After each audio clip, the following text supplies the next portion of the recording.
Hi, this is Mato. Welcome to my online chess lecture. In this video I will show you a game between Anthony Saidy and Robert James Fischer. This is a game from the United States Championship played in 1963. This lesson is all about the endgame strategy, so let's go straight to move 26. Black to move when there are pawns on both sides of the board. A bishop is generally stronger than a knight, unless you play Bobby Fischer. And Saidy was lucky. His opponent was Bobby Fischer. White has centralized his king, and you would get an impression that White should at least get a draw from this position. It is black to move.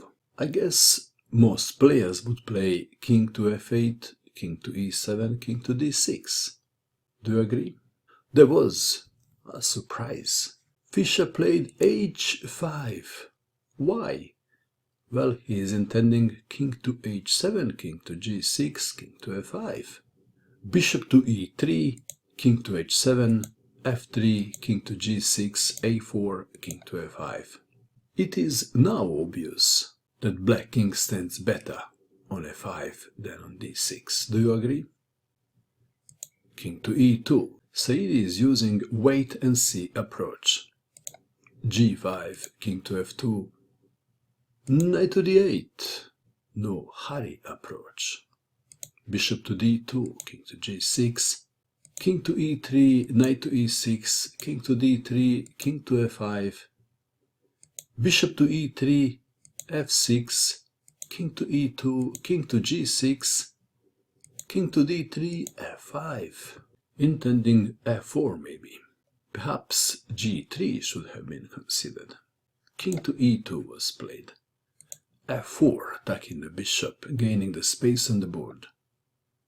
Bishop to f2, knight to g7, h3, knight to f5, king to d3. Black to move. Another interesting moment. Perhaps some players would move the knight to another square, play king to f5, and then g4. Fischer played g4 immediately, temporarily sacrificing the pawn. H takes on g4, h takes on g4, f takes on g4, knight to h6, and the pawn can be defended. Bishop to e1. Perhaps king to e2 should have been considered, and after knight to g4, bishop to g1, and perhaps white would offer a better resistance from this position. Back to our game. Bishop to e1 was played, knight takes on g4, bishop to d2, king to f5, bishop to e1, knight to f6, bishop to h4, intending to capture the knight that gives him hard time. Knight to e4, bishop to e1, king to g4, slowly approaching the g-pawn. King to e2, knight to g3, check. Should white take or not? King to d3, let's take it back. What happens if king to f2? Let me show you what happens then. One line goes like this. Knight to f5, bishop to c3, knight to e3, intending knight to d1, check. If bishop goes to d2, then check, winning the pawn. Let's take it back. If king to g1, then knight to d1. After king to f1, knight takes on c3, b takes on c3, and then king to g3 first. If something like a5, then f3, forcing white to take on f3, king takes on f3, and then after king to e1, king to e3, king to d1, king to d3, king to c1, king takes on c3, and black wins. Back to our game. King to d3 was played. Knight to f5, bishop to f2, knight to h4, a5, let's take it back. If bishop takes on h4, king takes bishop, king to e2, king to g3, king to f1. And now, before playing f3, Perhaps black can even play a5. After something like b3, then f3, g takes on f3, king takes pawn on f3, king to e1, king to e3, king to d1, king to d3, and black wins. Back to our game.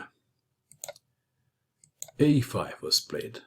Ideally, white king would like to reach black pawns on the queen side given time, but there is no time.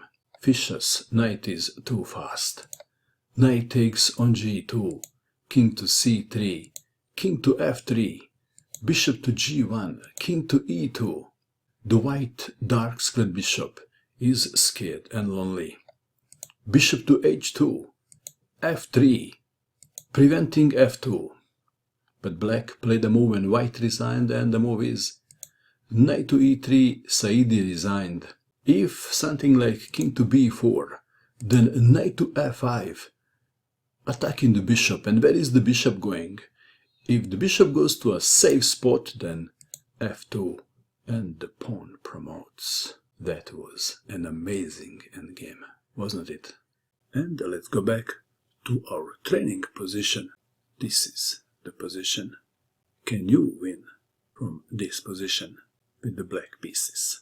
Please click on the link below the video and test your endgame skills.